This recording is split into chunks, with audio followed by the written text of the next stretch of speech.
கிறிஸ்துவில் பிரியமானவர்களே, ஏசாயா 66:9 படி, பேறுகாலத்தை ஏற்படுத்திய நான் மகப்பேற்றை தடை செய்வேனா என்கிறார் ஆண்டவர். மகப்பேற்றுக்கு காரணமான நான் கருப்பையை அடைத்து விடுவேனா என்கிறார் உங்கள் கடவுள். இந்த உயிருள்ள வார்த்தை உங்களுடைய வாழ்விலே பலன் அளிப்பதாக. ஆமென்.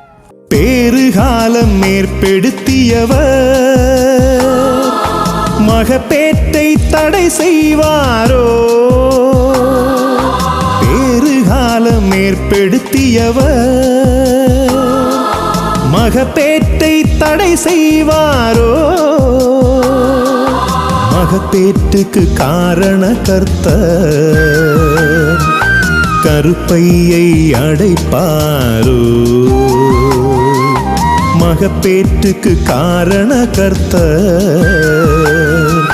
கருப்பையை அடைப்பாரோ?